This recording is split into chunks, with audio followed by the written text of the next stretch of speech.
नमस्कार। सबसे बड़ा सवाल देख रहे हैं आप, मैं हूं आपके साथ पूजा।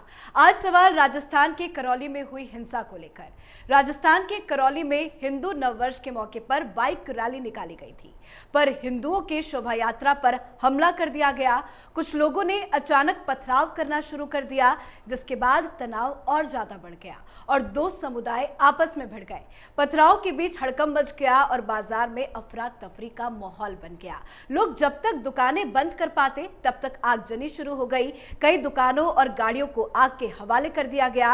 हिंसा में 42 से ज्यादा लोग घायल हुए हैं और अब इस पूरे हिंसा में साजिश के पीछे सबसे बड़ा खुलासा हुआ है और पीएफआई कनेक्शन सामने आ रहा है। पीएफआई ने पहले ही जारी कर दिया था प्रेस नोट। तो सवाल राजस्थान सरकार से कानून व्यवस्था को लेकर, सवाल करौली में सांप्रदायिक हिंसा के पीछे साजिश को लेकर, सवाल यह भी है कि क्या करौली की आग प्री प्लान्ड थी। आज इसी अहम सवाल में बातचीत करेंगे। बातचीत के लिए हमारे साथ स्टूडियो में मौजूद है कैपिटल टीवी के editor in chief doctor Manish Kumar. Doctor साहब, बहुत बहुत स्वागत है आपका। धन्यवाद। करौली में हुई हिंसा को लेकर कई अहम सवाल सामने आ रहे हैं। सबसे पहला सवाल राजस्थान सरकार की कानून व्यवस्था को लेकर, और अब तो पीएफआई का कनेक्शन भी सामने आ रहा है।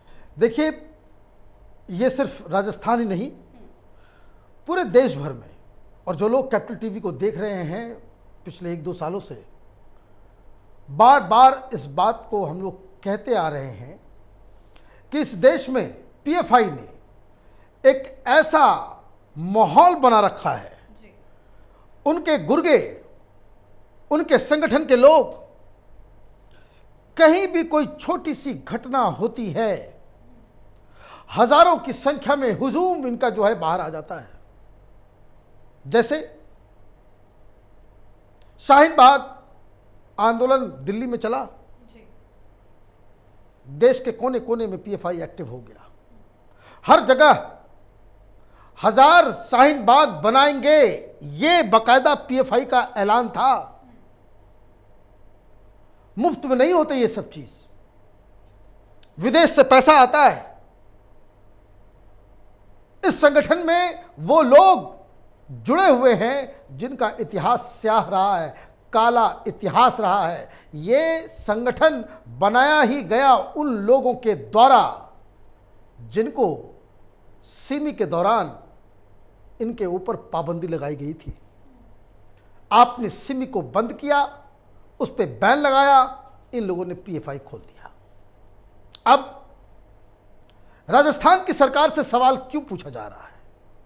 वो इसलिए पूछा जा रहा है कि राजस्थान की सरकार पीएफआई को बढ़ावा दे रही है जी।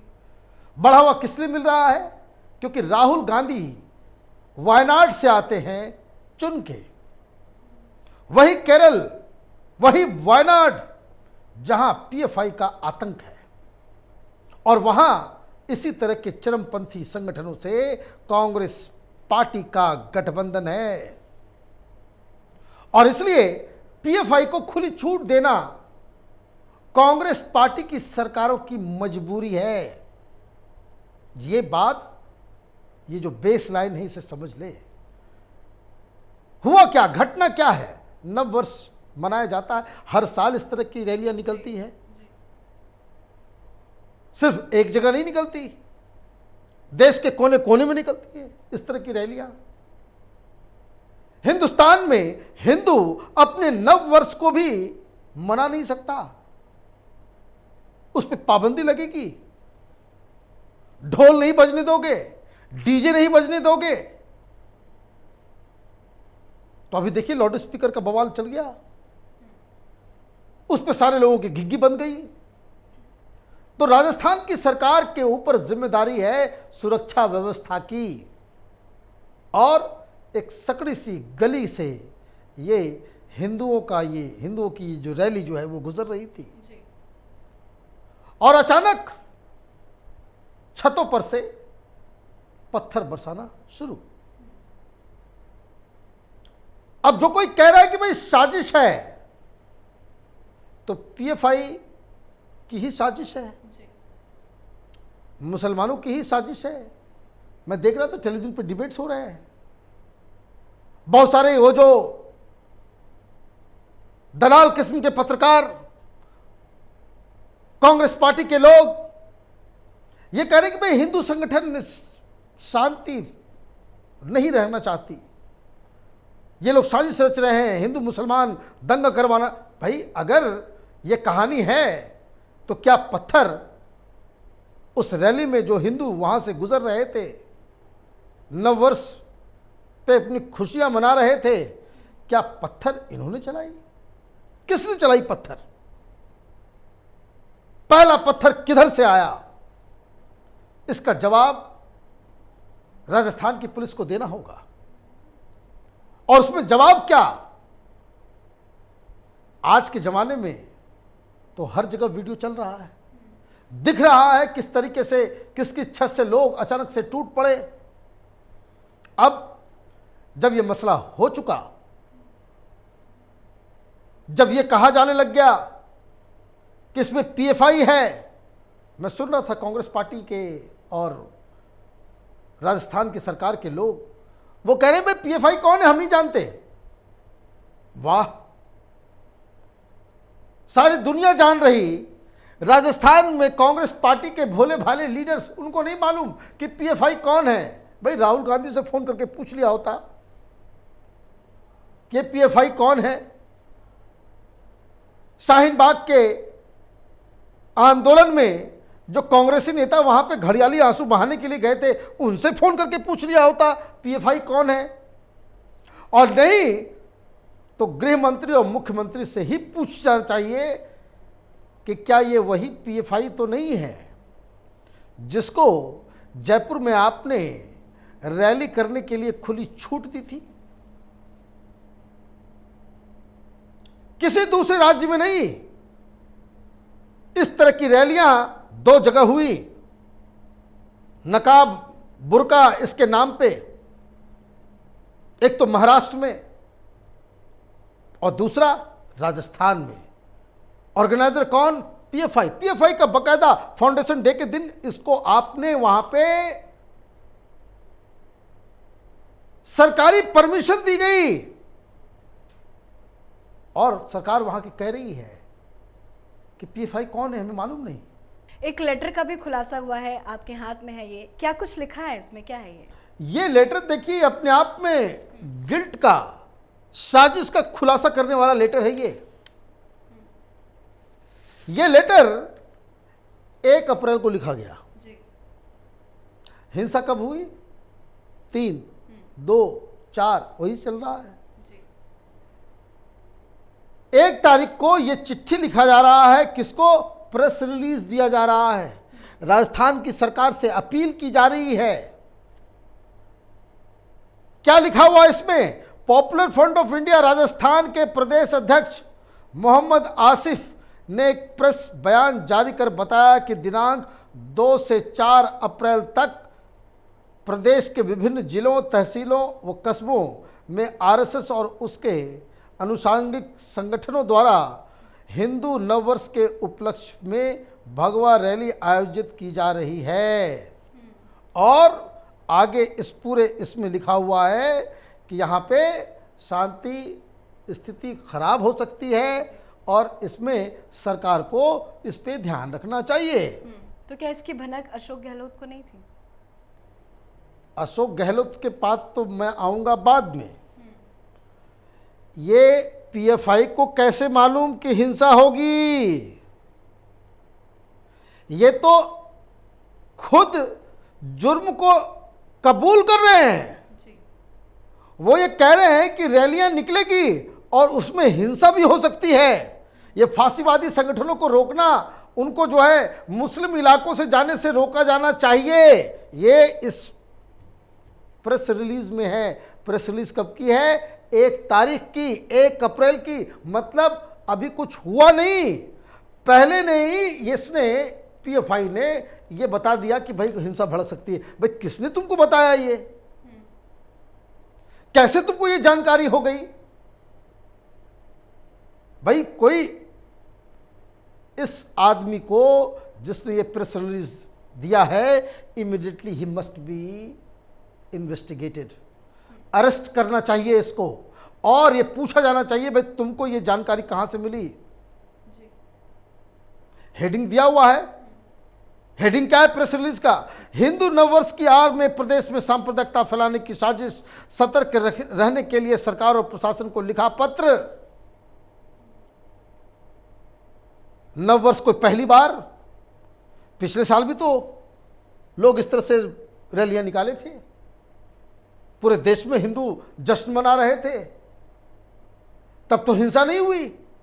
पिछले बार तो दंगा नहीं हुआ। ये राजस्थान में क्यों हुआ? महाराष्ट्र में भी चल रहा था, देश के अलग अलग शहरों में ये हो रहा था, कहीं दंगा नहीं हुआ। दंगा वहीं हुआ जहां पीएफआई ने प्रेस रिलीज जारी की थी और ये साफ साफ ये मालूम चल रहा है। तो अब ये पीएफआई से पूछना चाहिए कि जो छत पे जो तुम्हारे लोग पत्थर बरसा रहे थे वो कौन है, उसका पीएफआई से क्या कनेक्शन है। और सवाल गहलोत साहब से खुली छूट दे देनी है, आग लगा दो, पत्थर बरसा दो, हिंदुओं को मार दो, जो करना है कर लो। और जब ये सारी चीजें हो जाए तो आप राजनीति करना शुरू कर दो। हिंदुस्तान में अभी भी संविधान वही चल रहा है, उसमें कोई बदलाव नहीं आया पिछले एक सप्ताह के अंदर। किसी राज्य में वहां की कानून व्यवस्था स्थापित करने, वहां पे शांति स्थापित करने के लिए जो जिम्मेदार व्यक्ति है वो वहां का चीफ मिनिस्टर है, गृह मंत्री है, वहां की पुलिस है। तो ये तो ओपन एंड शट केस है कि कांग्रेस पार्टी की सरकार राजस्थान में पीएफआई जैसे जिहादी कट्टरवादी संगठनों को बढ़ावा दे रही है। और जब ये सारी चीजें हो जा रही है तो आप राजनीतिक सवाल उठाने लगते हो। पर अशोक गहलोत ने कई ट्वीट किए हैं जिसमें उन्होंने पूरी हिंसा का ठीकरा अमित शाह और मोदी जी पे थोप दिया है। वो कह रहे हैं कि मोदी को देश को संबोधित करना चाहिए, जिम्मेदारी लेनी चाहिए इसकी। अच्छा, मैं वही तो कह रहा हूं कि राजनीति के शरण में चले गए। भाई आप चीफ मिनिस्टर से इस्तीफा दे दो, वहां पर राष्ट्रपति शासन लगने दो, अपील किया जाएगा। भाई जिम्मेदारी आपकी, सरकार आपकी, गृह मंत्रालय आपके पास, पुलिस आपकी, सब कुछ आपके पास सीआईडी भी है। ऐसे तो फोन आप सुनते हो पायलट साहब और उनके मित्रों के, हैं?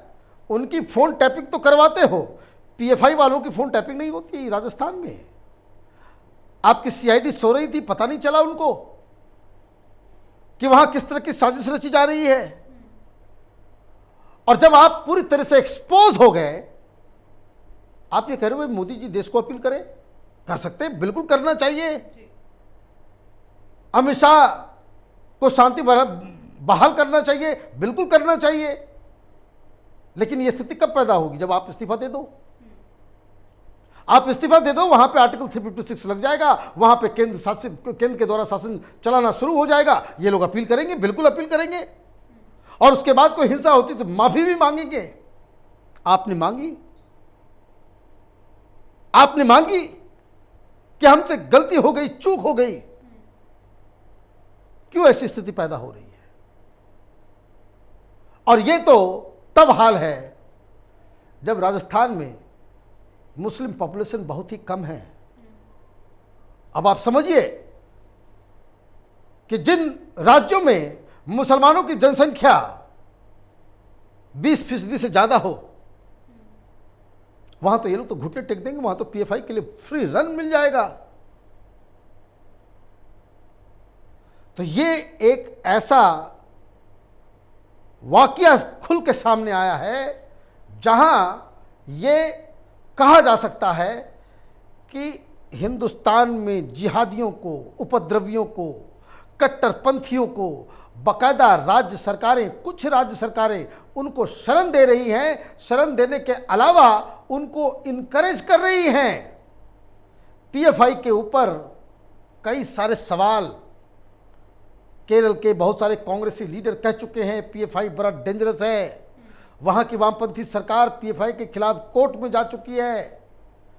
वहां पे हर जगह से ये डिमांड उठ रही है कि पीएफआई को बैन किया जाए और कांग्रेस पार्टी की राजस्थान की सरकार उनको रैलियां करने, समाज में जहर घोलने, हिंसा भड़काने के लिए आप परमिशन दे रहे हो। ये तो चलेगा नहीं और ये ट्वीट करने से कोई फायदा नहीं होना। राजस्थान में इस घटना को लेकर के कांग्रेस पार्टी के खिलाफ बहुत ज़्यादा रोष है और ये खबर जितना फैलेगी कांग्रेस पार्टी की स्थिति और भी खराब होती चली जाएगी। सरकार कांग्रेस पार्टी की है तो इसमें गहलोत साहब को भी माफ़ी मांगनी चाहिए, राहुल गांधी को भी, सोनिया गांधी को भी और प्रियंका वाड्रा को भी। जो नहीं हो रहा, आप क्या कर रहे हो? आप टोपी ट्रांसफर कर रहे हो। तो देश की जनता सब कुछ देख रही है। चलिए, बहुत बहुत शुक्रिया बातचीत के लिए। धन्यवाद। तो कांग्रेस के नेतृत्व की राजस्थान सरकार के संरक्षण में पीएफआई जैसा चरमपंथी संगठन राज्य में दहशतगर्दी फैलाने की कोशिश कर रहा है, पर राजस्थान के मुख्यमंत्री अशोक गहलोत ने अपनी जिम्मेदारी न लेते हुए पथराव का ठीकरा बीजेपी पर फोड़ा है। राजस्थान के सीएम ने कहा कि पीएम को आगे आना चाहिए और हिंसा की निंदा करनी चाहिए, भले ही इसके लिए कोई भी जिम्मेदार हो। कानून व्यवस्था कायम रहनी चाहिए, पर अपनी जिम्मेदारी उन्होंने नहीं ली है। करौली में हुई हिंसा को लेकर आपके मन में भी कुछ सवाल है तो कमेंट करके जरूर बताएं। आज के खास शो में फिलहाल इतना ही। नमस्कार।